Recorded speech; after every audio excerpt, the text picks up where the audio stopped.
కళ్ళు అనేది very important. ఆ రంగంలో ఉంటూ సేవలు చేస్తూ వస్తున్నారు కదా, సక్సెస్ రేట్ ఎంత అంటే ఏం చెప్తారు? వాళ్ళ దృష్టితో కూడిన సమస్యలను తీర్చగలుగుతాము, అదే సక్సెస్ రేట్. 5 decades గా వైద్య సేవలో ఉన్నారు, అలసిపోయాను అని అనిపించిందా? నిజంగా లేదు. ఆపరేషన్ అనేది చక్కగా రేడియో పెట్టుకొని పాటలు వింటూ చేస్తుంటాను. చూపు లేని వాళ్ళకి మిగతా సెన్సెస్ అన్ని మనకంటే బాగా వర్క్ చేస్తాయా? ఎక్కువ శబ్దము, టచ్. లక్షల మందికి ఉచితంగా కంటి వైద్యం చేశారు అని విన్నాను. నాకు అవకాశం దొరికింది చేయడానికి. మీరు వాడుతున్నారా సార్ ఏ టెక్నాలజీ? రెటినా యొక్క ఫోటో ఏ సిస్టంలో పెట్టి ఆ జబ్బు ఏ స్థితిలో ఉన్నది ఏ ఆన్సర్ ఇచ్చే అవకాశం ఉంది. నయనం అనేవి దానం చెయ్యాలి అనేది ఎంత ఇంపార్టెంట్? అన్ని దానాల్లో ఇది మంచిది. నేత్రదానం అనే దాని మీద ఉన్న అపోహలు ఏమిటంటే కలకలక కూడా చూస్తే స్ప్రెడ్ అయిపోతుందా సార్? Only by contact. కళ్ళల్లో ఏవేవో వేస్తూ ఉంటారు, ఆయిల్ సబ్స్టెన్సెస్ కానీ. ఆయిల్ వేయటం అనేది నాకు తెలిసి మంచిది కాదు. స్క్రీన్ చూడడం వల్ల, రీల్స్ చూడడం వల్ల చిన్న పిల్లల దగ్గర నుంచి కంటి సమస్యలు వస్తున్నాయి. ఇప్పుడు కంటి చూపుకు అవసరమైన కళ్ళు ఆరోగ్యంగా ఉంచుకోవాలి ఎప్పుడు అంటే ఏం చెప్తారు? మన దేశంలో జబ్బు మీదే ఉన్న అవగాహన ఆరోగ్యం మీద లేదు. కనీసం 2-3 ఏళ్ల కన్నా ఒకసారి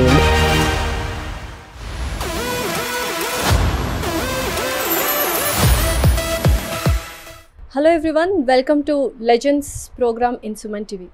సర్వేంద్రియానం నయనం ప్రధానం అంటారు. ఇంతటి అందమైన ప్రపంచాన్ని చూడడానికి, ముఖ్యంగా ఆస్వాదించడానికి కావాల్సింది కళ్ళు.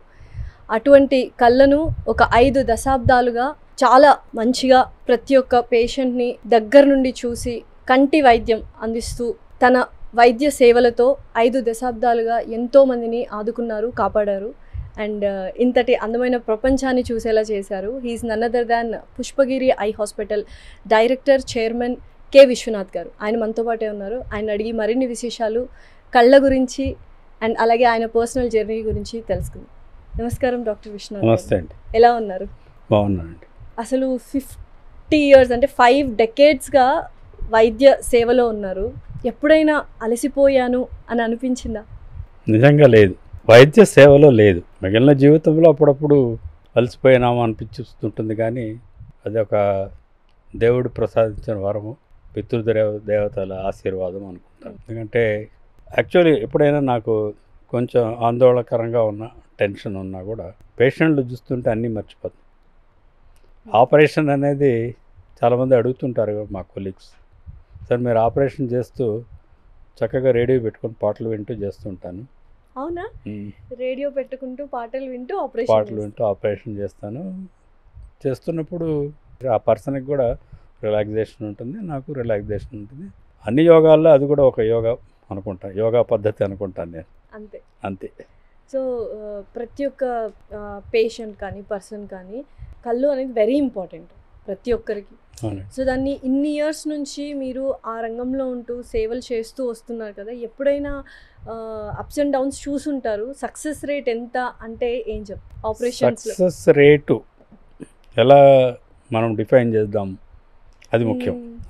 పర్సంటేజ్ వైజ్ అలాగా పర్సంటేజ్లో దేని గురించి పర్సంటేజ్?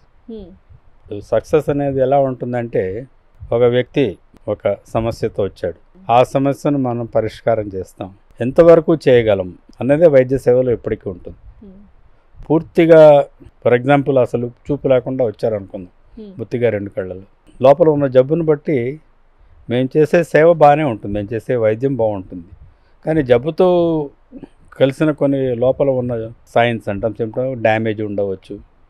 సో ఆ డ్యామేజ్కు ఇంకా తగ్గిపోకుండా కొంచెం ఇంప్రూవ్మెంట్ తీసుకురావడం అనేది సక్సెస్ రేట్ అనుకుంటాం మేము బేసికలీ. అంటే మేము పేషెంట్కు ఎంతవరకు వాళ్ళ జీవితంలో వాళ్ళ దృష్టితో కూడిన సమస్యలను తీర్చగలుగుతాము, అదే సక్సెస్ రేట్. సో ప్రతి పేషెంట్ని మీరు ఇంప్రూవ్ చేసి ఉంటారు కాబట్టి 100% సక్సెస్ రేట్ అని చెప్పొచ్చు.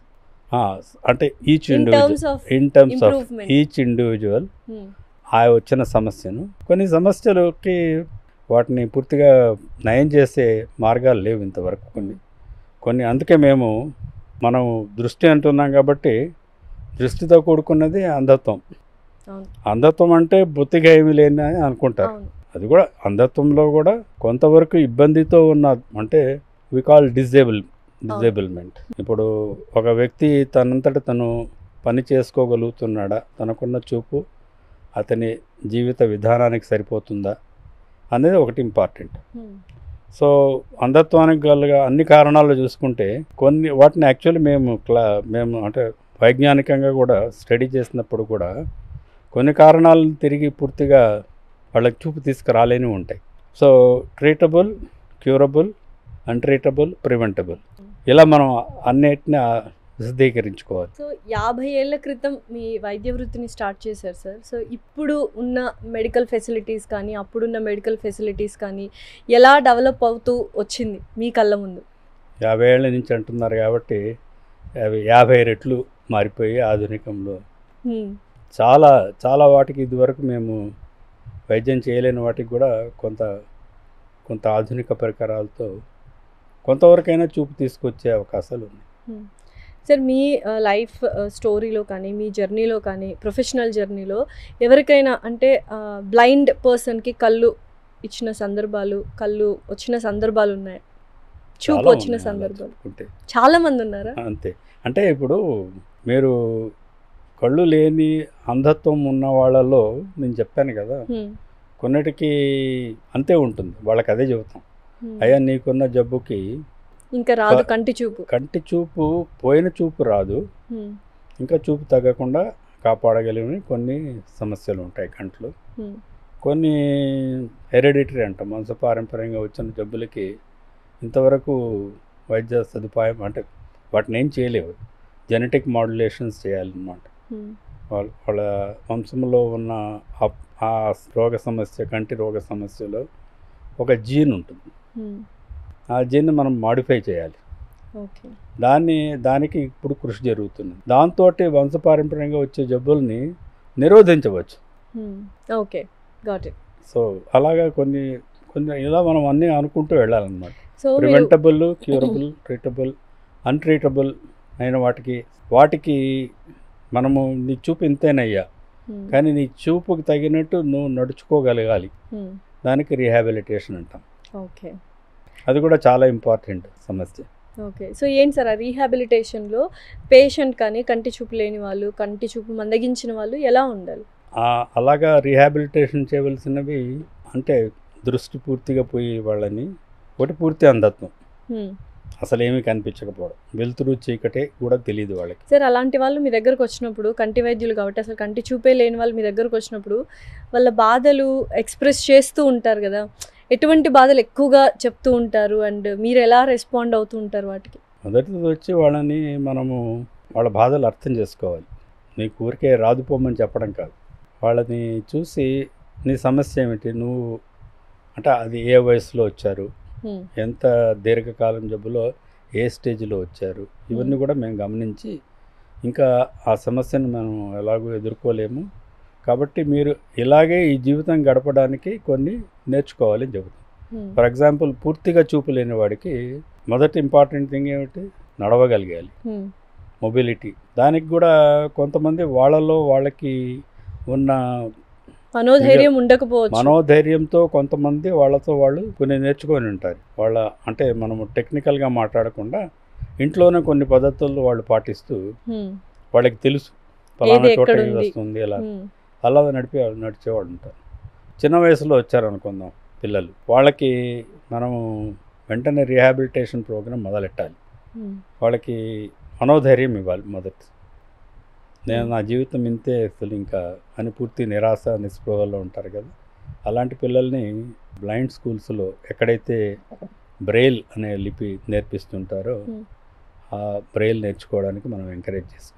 కొంతమందికి జీవితం మధ్యలో స్కూల్ మధ్యలో పోయిన కళ్ళు వాళ్ళు కూడా ఉంటారు, ఏదో దెబ్బ తగిలి ఒక ఇన్క్యూరబుల్ డిసీజ్ వచ్చి తెగిపోయాయి, అలాంటి వాళ్ళని కూడా ఎంకరేజ్ చేయాలి వాడికి. ఎందుకంటే దేవుడిచ్చిన వరం అనుకోవాలి. ఒక ఇంద్రియము సరిగా పనిచేయలేకపోతే మిగిలిన ఇంద్రియాలు వాటికి సహాయం చేస్తుంది. నిజంగానే సార్, కళ్ళు కంటి చూపు లేని వాళ్ళకి మిగతా సెన్సెస్ అన్ని మనకంటే బాగా వర్క్ చేస్తాయి. అవును, అది వాళ్ళకి జీవిత విధానం కదా.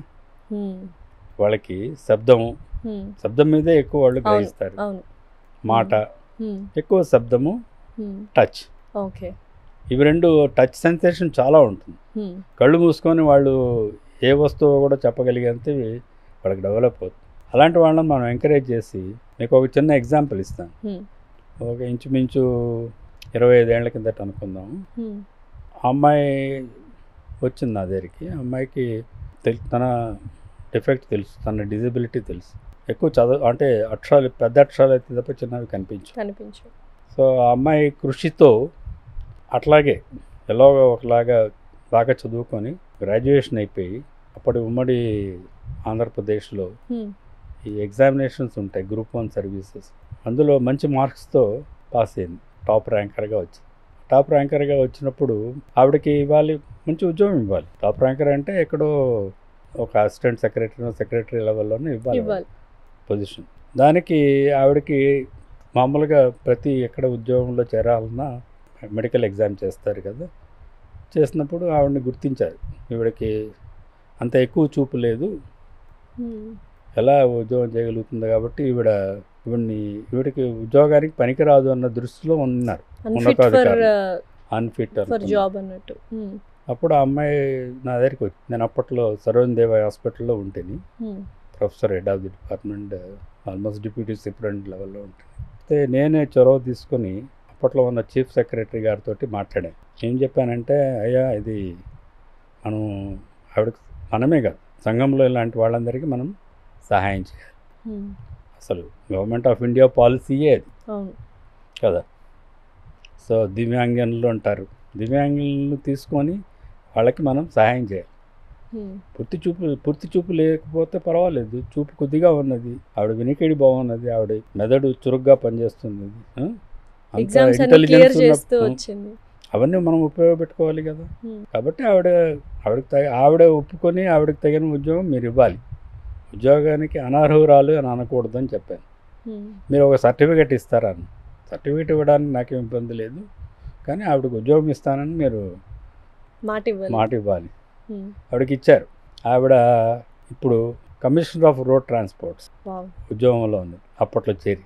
నేను అడిగాను కూడా, అమ్మాయి నువ్వు ఎలా మేనేజ్ చేయగలుగుతావంటే, నాకు ఈ చూపు ఉన్నంత వరకు కొంతవరకు నేను చేయగలిగింది ఆఫీసులో నేను చేస్తాను, పూర్తిగా చూపు తగ్గిపోతే నేను చెప్పాను అమ్మాయికి ఇలా జరగవచ్చు, ముందు జాగ్రత్త, బ్రెయిల్ అది నేర్చుకొని ఉండు ముందుగానే, నేను ఎవరన్నా హెల్పర్ని పెట్టుకుంటాను, వాళ్ళకి చెప్తాను, డిక్టేట్ చేస్తాను, వాళ్ళు రాస్తారు. ఆవిడ అలాగే చేస్తున్నది. ఎంత సంకల్పం, మనోబలం ఉండాలి, వాళ్ళకి అలాంటి ప్రోత్సాహం ఇవ్వాలి.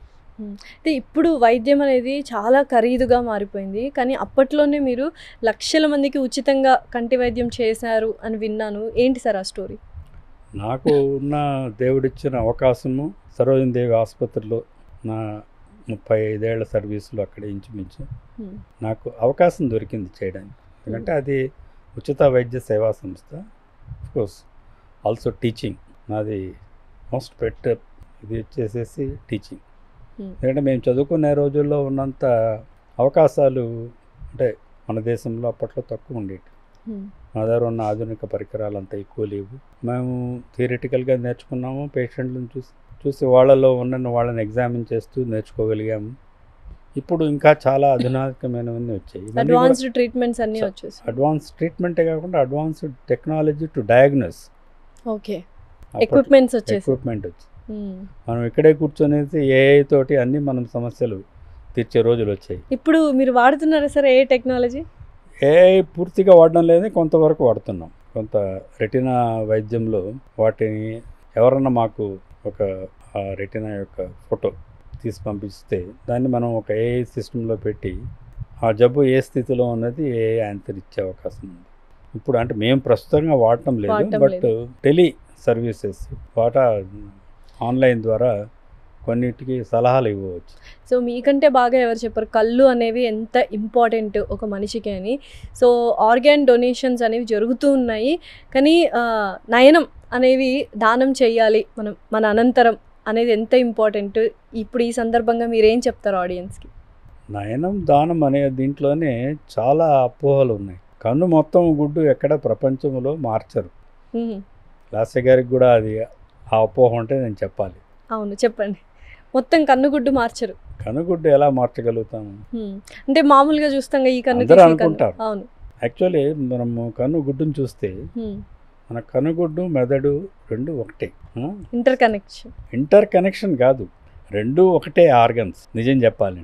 కళ్ళు మెదడు. గర్భస్థ శిశువులో ఫీటస్ అని వినింటారు కదా, డెవలప్మెంట్ వినింటారు కదా.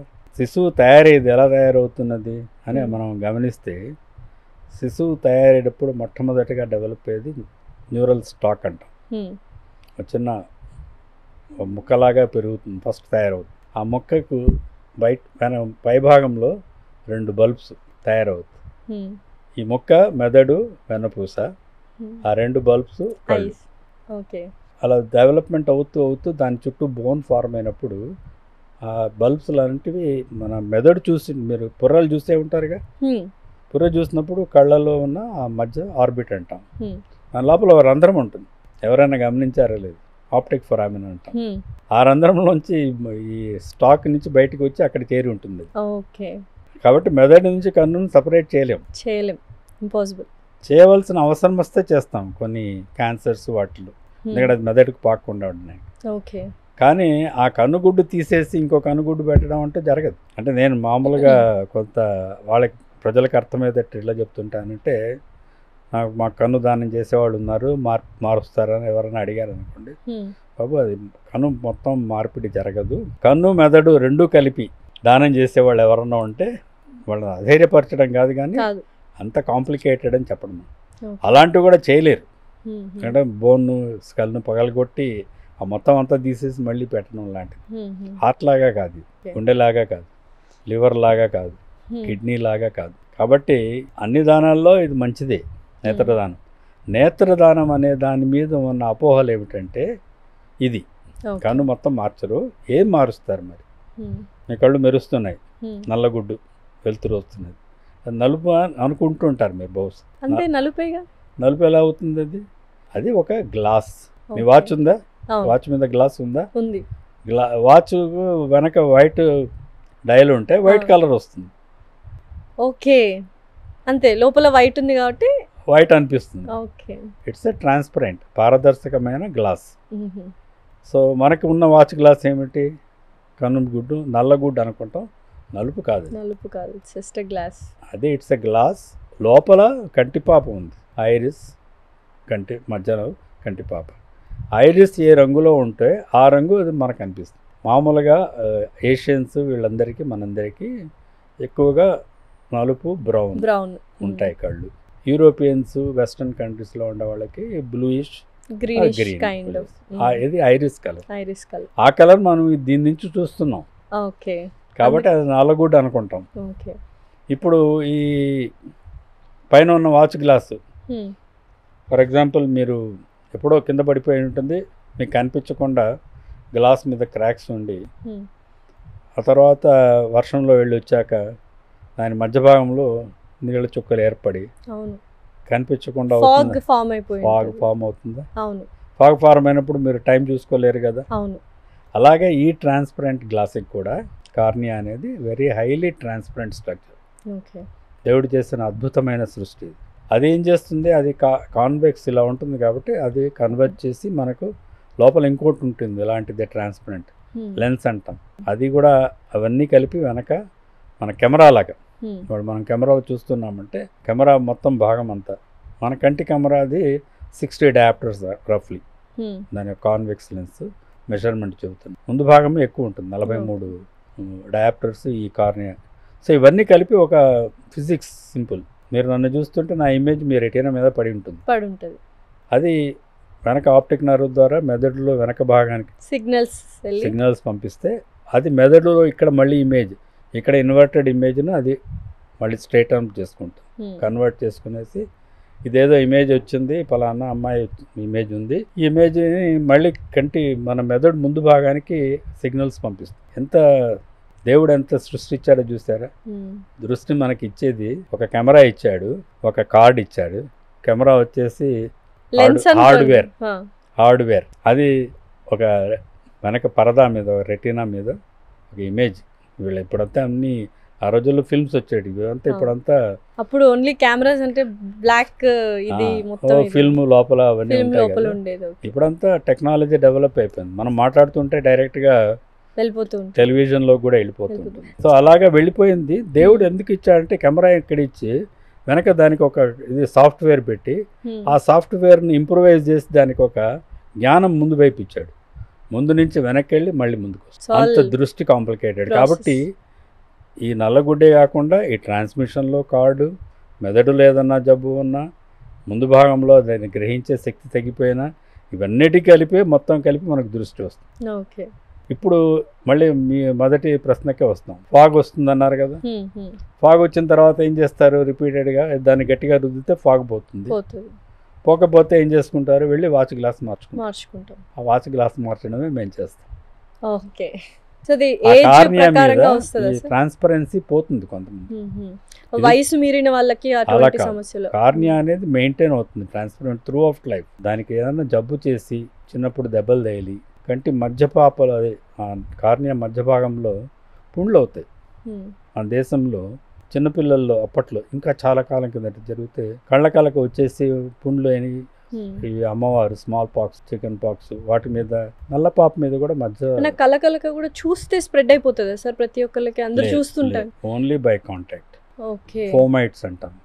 వాళ్ళు తుడుచుకొని ఇలా ఇక్కడ ముట్టుకున్నారనుకోండి, మనం దాని మీద ముట్టుకొని మళ్ళీ మన కళ్ళని చూసుకుంటాం, అది ట్రాన్స్మిట్ అవుతుంది. మార్నింగ్ లేవగానే చాలా మంది కళ్ళు రుద్దేసుకుంటూ ఉంటారు, ఏదైనా పడినా రుద్దేసుకుంటూ ఉంటారు.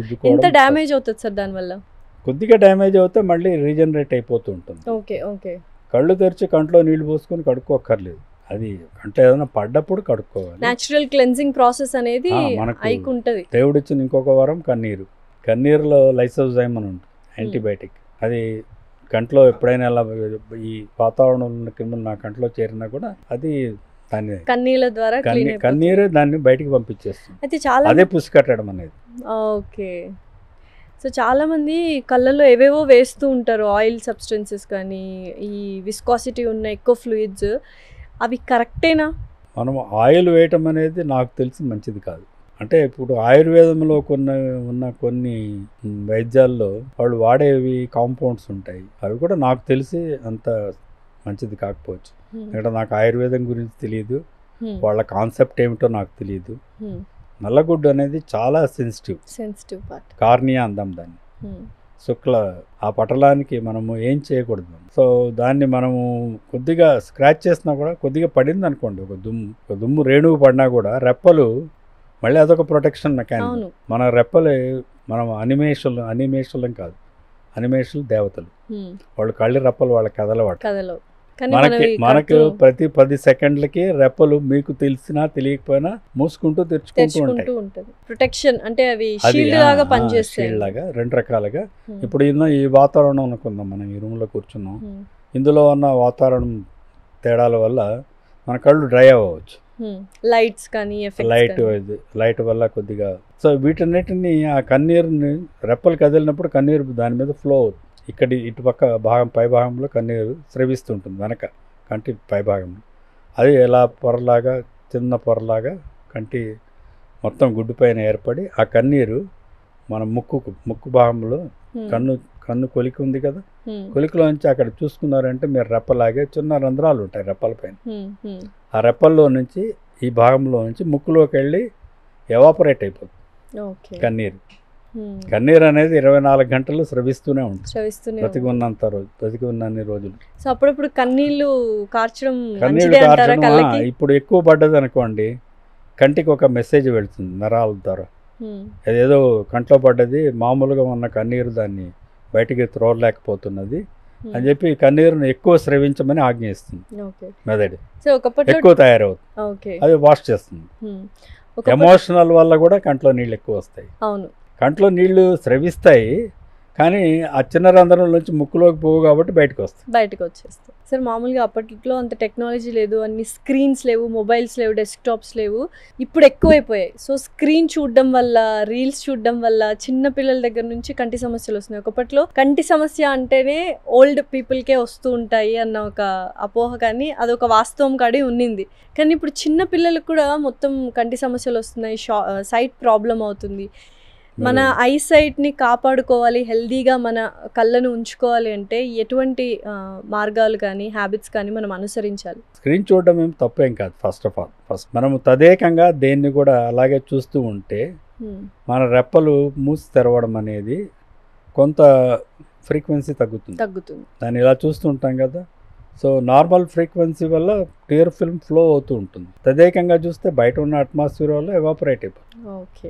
సో అప్పుడు కళ్ళు స్మార్టింగ్ అంటాం. కళ్ళు ఏదో గరగరలాడినట్టు ఉండడం, అంత కంఫర్టబుల్గా ఉండకపోవడం, మన రెప్పలు మూసుకొని తెరవడం, శబ్దం లేకుండా తెరుచుకుంటాయి కదా, ఏమి అసలు మనకి లోపల మూసుకొని తెరుచుకుంటున్నట్టు ఫీలింగ్ కూడా లేకుండా అది అప్పుడు ఆ ఫీలింగ్ ఏమవుతుంది, అన్కంఫర్టబుల్ ఫీలింగ్ మొదలవుతుంది. కళ్ళు ఏదో డ్రై అయిపోతున్నట్టు అలా ఫీలింగ్ వస్తుంది. సో ఇది తదేకంగా చూసే వాళ్ళలో జరిగే సమస్య. ఓకే.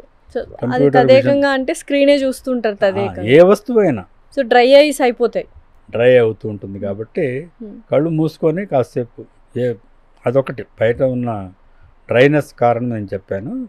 కళ్ళు అదే పనిగా మనం వాడుతుంటే కంట్లో ఉన్న మజిల్స్ ఏదైతే మనము ఒక వస్తువుని చూసినప్పుడు లోపల ఇమేజ్ ఫార్మ్ కావడానికి ఒక పెద్ద ప్రాసెస్ ఉంటుంది. ఫోకసింగ్, ఆటో ఫోకస్ లెన్స్ ఉంటుంది లోపల. దానికి ఒక చిన్న చాలా పల్చటి వెంట్రుకల కంటే పల్చటి మజిల్స్ ఉంటాయి. అలాంటి మజిల్స్ వీక్ అయిపోతాయి. అంటే చాలాసేపు అవి కూడా పనిచేయాలి కదా.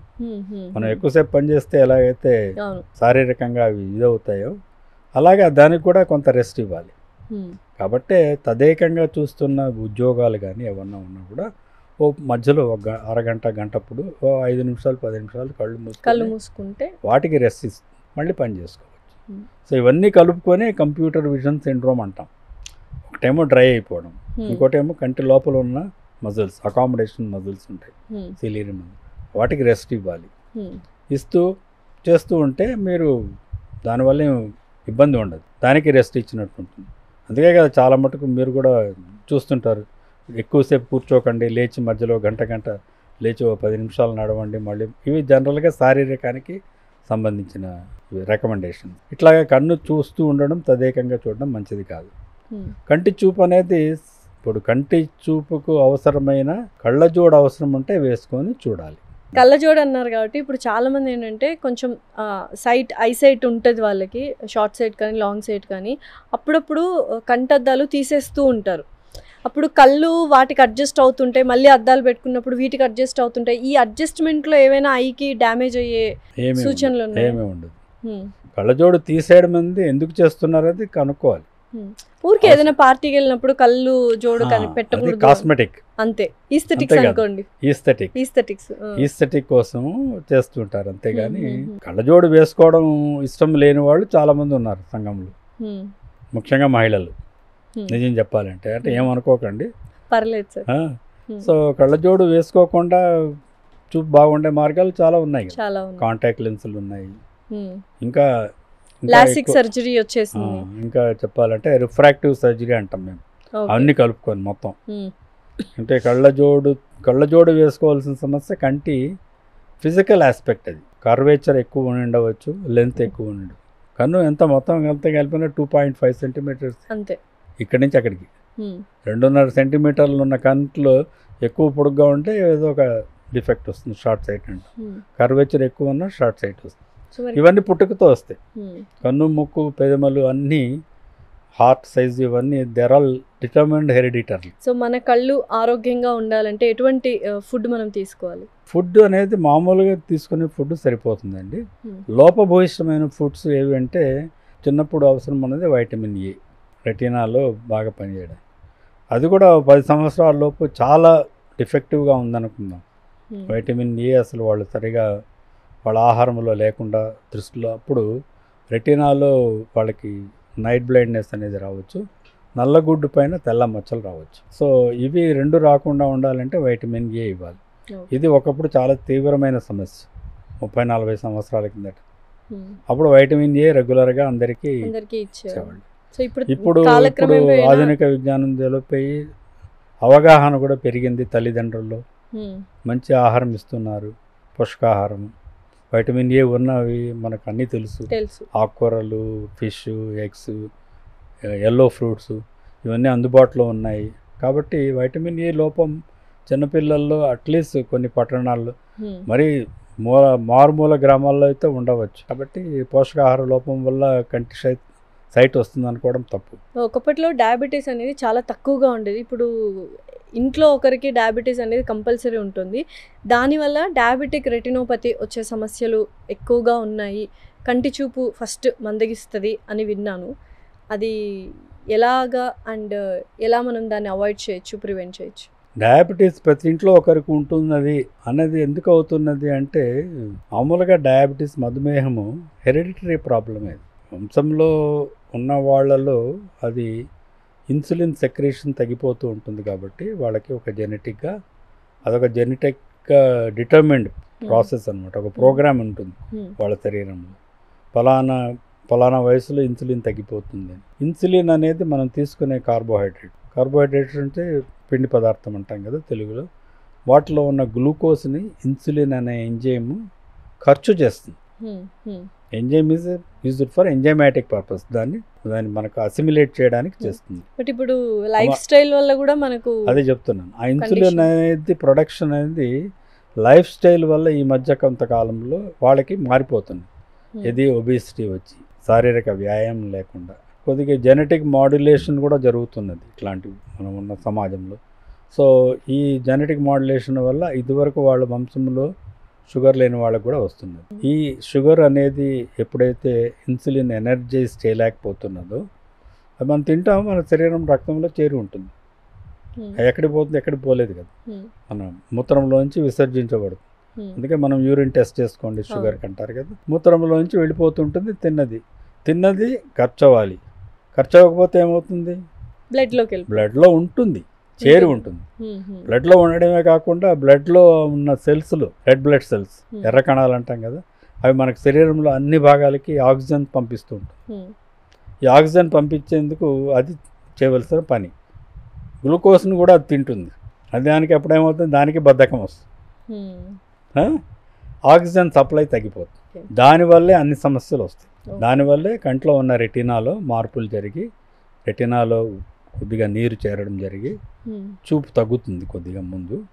లోపల బాగా ఈ ఆక్సిజన్ సప్లై బాగా తగ్గిపోతే దేవుడు ఎక్కడైతే ఆక్సిజన్ లేదో ఆక్సిజన్ సప్లై చేయడానికి మళ్ళీ కొత్తగా రక్త నాళాలను సృష్టిస్తాడు. ఈ వేలు ఈ వెయిన్ అది కట్ అయిపోతే ఈ పక్క వెయిన్ వచ్చి పక్క ఉన్న ఆర్టరీ వచ్చి ఈ భాగానికి సహాయం చేస్తుంది. అది దేవుడి సృష్టి. ఆ సృష్టి రెటినాలో కూడా జరుగుతూ ఉంటుంది. ఆక్సిజన్ తక్కువ ఉంది కదా, కొత్తగా రక్తనాళాలు నేను ఏర్పరుస్తాడు. ఆ రక్తనాళాలు ఎలా ఉంటాయంటే వెంట్రుక కంటే సన్నగా ఉంటాయి. క్యాపిలరీస్ అని చిన్నప్పుడు మీరు ల్యాబ్స్లో ముట్టుకొని ఉంటారు, అవి ముట్టుకుంటేనే పగిలిపోతాయి. అలాంటి రక్తనాళాలు కంట్లో చేరినప్పుడు అవి చిట్లుతాయి. గట్టిగా మాట్లాడడం, తగ్గడం, వంగడం, బరువులు ఎత్తడం, అరవడం, ఏదన్నా చిన్న కారణాల వల్ల ప్రెసిపిరేట్ అయ్యి ఆ రక్తనాళాల చిట్లు గుడ్డు మధ్య భాగంలో రక్తం చేరుతుంది. అకస్మాత్తుగా చూపుపోతుంది. సో ఇవన్నీ జరగకుండా ఉండాలి అంటే గ్లూకోజ్ వల్ల వచ్చిన సమస్య. సో గ్లూకోజ్ అనేది శరీరంలో ఏ మోతాదులో మనకు ఖచ్చితంగా ఉంటే ఈ ప్రాబ్లం రాదు అని తెలుసుకోవాలి. కాబట్టి ఆ రక్త కణాల్లో చేరుతున్నది కదా, దాంట్లో ఉన్నది ఏది, హిమోగ్లోబిన్లో ఎంత చేరింది అని మెజర్మెంట్ తీసుకోవాలి. గ్లైకేటెడ్ హిమోగ్లోబిన్ అంటారు. గ్లైకేటెడ్ అంటే గ్లూకోజ్ చేరింది అని. ఆ హిమోగ్లోబిన్లో ఎంత చేరింది, ఎంత శాతం చేరింది అన్నది ఒక టెస్ట్ ఉంది, బ్లడ్ టెస్ట్. ఊరికే బ్లడ్ షుగర్ చూసుకోవడం కాకుండా ప్రతి 3 నెలలకి యావరేజ్లో మార్పులు వస్తున్నాయి. అంటే గత 3 నెలలుగా మీ రక్తంలో ఈ హిమోగ్లోబిన్లో ఎంత చేరింది అనేది ఒక గ్లైకేటెడ్ హిమోగ్లోబిన్ మెజర్మెంట్స్ ఉన్నాయి. అది 7% కంటే ఎక్కువ ఉన్నప్పుడు రెటినాలో మార్పులు వచ్చే అవకాశం ఎక్కువగా ఉంది. సో ఇప్పుడు తరచుగా చెక్ చేసుకుంటూ ఉండాలి, కంట్రోల్ ఉంచుకోవాలి. 7% ఎక్కువ ఎందుకు ఉండాలి, ఉండకూడదు కదా. కంట్రోల్ చేసుకుంటూ అంతకంటే ఎక్కువ పోకుండా చూసుకుంటూ ఉంటే ఎవరికి చూపు ప్రాబ్లం ఎక్కువ రాదు. సార్ మామూలుగా ఐ అంటేనే చాలా డెలికేట్ అండ్ సెన్సిటివ్ ఉంటుంది. బోల్డ్ అని నర్వ్స్, బ్లడ్ వెజల్స్ ఇవన్నీ ఉంటాయి కదా. సో ఎంత జాగ్రత్తగా ఉండాలి మీరు యాజ్ ఎ డాక్టర్గా ట్రీట్ చేసినప్పుడు? నేను కంటికి 2.5 గంట ఆపరేషన్ చేస్తానంటే మీకు ఆశ్చర్యపోతారా? 2.5 గంట? అది రెటినా ఆపరేషన్. ఇప్పుడు రక్తం గూడు కట్టుకుందన్నాను కదా, ఆ రక్తం లోపలికి వెళ్ళి గుడ్డు లోపలికి వెళ్ళి రక్తం తీసేసి ఆ పొర మీద ఎక్కడెక్కడైతే అది పొరలుగా ఏర్పడిందో ఆ పొరలన్నీ తీసేసి రెటినాను మళ్ళీ పనిచేసేటట్టు చేయాలి. బట్ ఈ మధ్యలో కళ్ళు కొంచెం దగ్గరగా చూస్తే మనకు చాలా బ్లడ్ వెజల్స్, నర్వ్స్, చాలా మీరు అన్నట్టు capillary kind of structures, fragile structures ఉంటాయి కదా, అవేమవ్వవు. అవి మామూలుగా చేయవలసిన పనులు చేస్తుంటాయి. కంటికి ఎక్కువగా రక్తనాళాలు ఉండేది వెనక భాగంలో. ఓకే. బయట ఉన్న తెల్ల పొర మీద తక్కువ ఉంటాయి, నల్ల పొర మీద తక్కువ ఉంటాయి. యూజువల్గా ఓల్డ్ నల్ల పొర మీద అసలు ఉండవు. సో ఎల్డర్లీ పీపుల్కి క్యాట్రాక్ట్ అనేది మామూలుగా కామన్ సమస్య. అది రాకుండా ప్రివెంట్ చేయడానికి ఏమైనా ఉందా, లేకపోతే ఏజ్ కాబట్టి అది వస్తూ ఉంటుంది? ఏజింగ్ ప్రాసెస్లో అదొక భాగం అంటారు. అది ఒక ట్రాన్స్పరెన్సీ, మౌల్డింగ్, అకామిడేషన్ తగ్గిపోతుంది. 40 ఏళ్లకు చత్వారం వచ్చి తీరాలి ప్రపంచంలో ఉన్న ప్రతి మనిషికి. అది వరకు చూపు బాగుంటాయి. 40 ఏళ్లకు వాళ్ళు సరిగా కనిపించకపోతే దగ్గర కనిపించే దూరం పెట్టుకొని చూస్తుంటారు, లేదంటే బయటికి వెళ్ళి ఎండలో ఇలా సన్లైట్ దగ్గర ఉన్న కిటికీ దగ్గర కూర్చొని చూసుకుంటుంటారు. ఈ రోజుల్లో అయితే మీకంతా ల్యాప్టాప్లో ఇల్యూమినేషన్ పెంచుకోవచ్చు, బ్యాక్గ్రౌండ్ మార్చుకోవచ్చు, పెద్దది చేసుకోవచ్చు, అక్షరాలు అన్ని ఫెసిలిటీస్ ఉన్నాయి. సో అలాగే మేనేజ్ చేసుకుంటుంటారు. అలాంటిది వయసుతో వస్తుంది. కానీ లోపల ఇంకో లెన్స్ ఉంటుందని చెప్పాను కదా, ఆ లెన్స్ కొద్దిగా అకామిడేషన్ ప్రాసెస్ తగ్గిపోతూ అది కూడా కొంచెం గట్టిపడుతూ దాని యొక్క ట్రాన్స్పరెన్సీ పోతూ వస్తుంది వయసుతో. అప్పుడు దాన్ని క్యాట్రాక్ట్ అంటారు. సో ఫైనల్గా కళ్ళు ఆరోగ్యంగా ఉంచుకోవాలి ఎప్పుడు అంటే ఏం చెప్తారు సార్? సజెషన్ ఏమి ఇస్తారు ఆడియన్స్కి? నేను చెప్పేది ఒకటే, ప్రేక్షకులు కూడా క్షమించాలి. మన దేశంలో మనమందరము హెల్త్ కాన్షియస్ లేదు, డిసీజ్ కాన్షియస్. ట్రూ. మనకి జబ్బు మీదే ఉన్న అవగాహన, ఆరోగ్యం మీద లేదు, శ్రద్ధ లేదు. సో కళ్ళును పరీక్ష చేయించుకోవడం అనేది సింపుల్గా చేయవలసిన పని. బాగున్నాయని మనలో మనం అనుకోవడం కాకుండా, అందుకే పుట్టినప్పుడు బిడ్డల్లో చాలా సమస్యలు ఉన్నాయి. అసలు ఇంకోసారి కూర్చొని మనం దాని గురించి మాట్లాడుకోవచ్చు కావాలంటే. ఇప్పుడు మేము దాని గురించే పెద్ద రీసెర్చ్ చేస్తున్నాం. చైల్డ్హుడ్ బ్లైండ్నెస్ అంటే వాళ్ళే కదా మనకి ఫ్యూచర్ జనరేషన్, వాళ్ళకి చూపు కాపాడాలి కదా. అది మనం తర్వాత మాట్లాడుకుందాం. పుట్టినప్పుడే కళ్ళు పరీక్ష చేయాలి. పుట్టినప్పుడు పీడియాట్రిషియన్ లేకపోతే దాయమ్మ అందరు చెక్ చేస్తారు కళ్ళు. అలాగే కాకుండా ఇంకా లోపల ఏమైనా సమస్యలు ఉన్నాయో కూడా చెక్ చేయాలి. ఇంకా అంతవరకు డెవలప్ అవ్వలేదు, కానీ కనీసం బయట ఆకృతి సరిగా ఉందా లేదా అన్నది చెక్ చేస్తారు. తర్వాత స్కూల్ గోయింగ్ ఏజ్, ఈ రోజుల్లో 4 ఏళ్ళకి స్కూల్లో ఎలాగో పంపిస్తారు, అప్పుడు కళ్ళు పరీక్ష చేయించాలి. ఆ తర్వాత మధ్యలో మళ్ళీ 18 ఏళ్ళకి కన్ను షేపు ఫార్మ్ అయి ఉంటుంది. ఆ మధ్యలో ఈ డిఫెక్ట్స్ ఏమన్నా ఉంటే అవి కరెక్ట్ చేసుకుంటారు. కళ్ళజోడు వేసుకోవాల్సిన సమస్య. 15-20 ఏళ్ళ తర్వాత చేసే పనుల్లో జాగ్రత్త. అంటే కంటికి ఎక్కడైనా టెక్నీషియన్ అనుకోండి, టెక్నికల్గా పనిచేస్తున్నారు, కంటికి దెబ్బలు తగలకుండా రక్షణ వేసుకోవాలి. బయట వెల్డింగ్ చేస్తుంటే కళ్ళుకు ఏం వేసుకోకుండా వాడు చేస్తుంటాడు. బయట నిలబడుకున్న కుర్రాడు కూడా ఏదో ఇంట్రెస్టింగ్గా అదేదో చూస్తుంటాడు. అవన్నీ తప్పు. ఇలా చాలా ఉన్నాయి. ఆరోగ్యం గురించి చిన్నపిల్లల్లో ఎవ్రీ ఇయర్కి ఒకసారి కళ్ళు అనేది టెస్ట్ చేయించుకుంటూ ఉండాలి.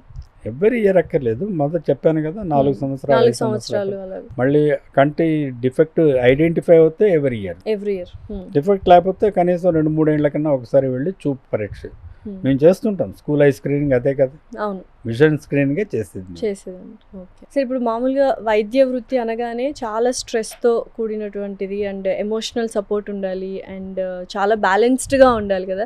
సో ఫ్యామిలీ ఎంతవరకు సపోర్ట్ చేసింది అండ్ ఫ్యామిలీ గురించి చెప్పండి. అండ్ వన్స్ ఇంట్లో ఒకరు డాక్టర్ ఉన్నారంటే అటు 7 తరాలు ఇటు 7 తరాలు డాక్టర్సే ఉండాలి, డాక్టరే చదవాలి అనుకుంటారు కదా. సో ఈ అన్నిటి గురించి ఒకసారి చెప్పండి సార్. ముందు ప్రతిదేవతలకి నమస్కారం. వారి మనం ప్రపంచంలోకి వచ్చాము. వారి సపోర్ట్ తోటే ఎంతో కొంత వాళ్ళకి చూసినంత సాయం చేయండి. మామూలు సామాన్య మధ్యతరగతి కుటుంబంలో పుట్టాను. చాలా కష్టపడే చదువుకోవాల్సి వచ్చింది. కాలేజీలో చేరడం కూడా కుదరలేదు. మెడికల్ కాలేజీలో, కర్నూలు మెడికల్ కాలేజీలో నాకు మామూలుగా స్కూల్లో బాగా చదువుకున్నాను కదా, చదివే విధానం కాబట్టి బాగా మార్క్స్ వచ్చాయి. జిల్లాలో ఫస్ట్ వచ్చాను కాబట్టి ఆ రోజుల్లో మార్క్స్ని బట్టి సీట్స్. కర్నూలులో మెడికల్ కాలేజ్ ఈజీగా వచ్చింది. ఇంజనీరింగ్ పోదాం అనుకున్నాను. మా అన్నయ్య అప్పుడే ఇంజనీరింగ్ చదువుతున్నాడు, వద్దని చెప్పాడు. మాకు అసలు ఏం అవగాహన లేదండి, ఏమి చదవాలి ఏం చేయాలన్నది అవగాహన లేదు ఆ రోజుల్లో. 60 ఏళ్ళ కష్టపడి చదివేవాళ్ళు, చాలా కష్టపడి. అంటే ఓకే, మా పితృదేవతలు ఇచ్చిన జ్ఞానము, వాళ్ళు ఇచ్చిన మెదడు, వాట్ ఎవర్ ఇట్ ఈస్, ఆ ఇంటెలిజెన్స్ కూడా వాళ్ళు ఇచ్చింది. దాంతోనే మేము చదవగలిగాను, వచ్చింది. కర్నూలులో చదువుకున్నాను గ్రాడ్యుయేషన్. తర్వాత చండీగఢ్లో పోస్ట్ గ్రాడ్యుయేషన్ ఆల్ ఇండియా ఇన్స్టిట్యూట్లో, అక్కడ సీట్ వచ్చింది. అక్కడే కొద్ది రోజులు పనిచేసాము. తిరిగి సరోజిని దేవాయి హాస్పిటల్లో ఆల్మోస్ట్ 83 నుంచి 2007 వరకు అక్కడే పనిచేశాను. ఆ తర్వాత 2007లో పుష్పగిరి ఐ హాస్పిటల్ స్థాపించారు. అక్కడ పనిచేస్తున్నాను. వీటన్నిటి వెనక నా వైద్య వృత్తిలో నాకు సహాయం ఇచ్చింది నా భార్య రాధ, తర్వాత మాకు పుట్టిన కూతురు సాయి సునైన. వీళ్ళిద్దరు సహకారం ఉంది కాబట్టి మా అమ్మాయి కూడా ఎప్పుడు నన్ను అక్కడికి తీసుకెళ్ళి ఇక్కడికి తీసుకెళ్ళు, నేను అది చదువుతాను ఇది అంటే నేను ఇదే చదవమని చెప్పడం అది జరగలేదు. మరి తను కూడా డాక్టరేనా సార్? కాదండి, తను నన్ను డాక్టరింగ్ చేస్తుంది, ఇప్పుడు డాక్టరింగ్ చేస్తుంది. డాక్టరింగ్ చేస్తుందా? మిమ్మల్ని చూసుకుంటుంది. తనే ఫిక్స్ చేసింది ప్రోగ్రామ్. ఓకే, డాక్టరింగ్ అంటాం. పేరు బాగుంది సార్ నిజంగా. మిమ్మల్ని చూసుకోవడమేగా, అంతేగా. అంతే, అంటే తనకి చాలా తండ్రి అంటే దానికి అంతే చాలా గొప్పగా. మీరు ఎప్పుడు అనుకోలేదు సార్? అంటే యూజువల్ గా డాక్టర్స్ అందరూ అనుకుంటారు కదా, పిల్లల్ని కూడా డాక్టర్ అనుకున్నాము తనకి, కానీ తనకి ఇష్టం ఉంది చదవమని చెప్పాను. ఓకే, ఇష్టం లేకపోతే వదిలించేస్తుంది. నేను అలా బలవంతం చేయలేదు. తను చేసినందుకు తనంతటా తను పాస్ అయింది. ఏదో 2 మాస్టర్స్ చేసింది, అవన్నీ చేసి ఇప్పుడు ఉద్యోగం చేయమంటే చిన్న ఏదో బిజినెస్ చేస్తాను, హోమ్ బేకరీ పెట్టుకున్నది, నడుపుకుంటున్నది, సెల్ఫ్ మేడ్. వీటన్నిటికీ వెనక ఉన్న ప్రోత్సాహం మా ఆవిడ. అండ్ మీ సపోర్ట్ కూడా. ఆ సపోర్ట్ సలహా, ఆర్థికం ఇవన్నీ నా సపోర్ట్, ఎంకరేజ్మెంట్, ప్రోత్సాహం ఉంటుంది. Thank you so much sir. Thank you. నమస్తే.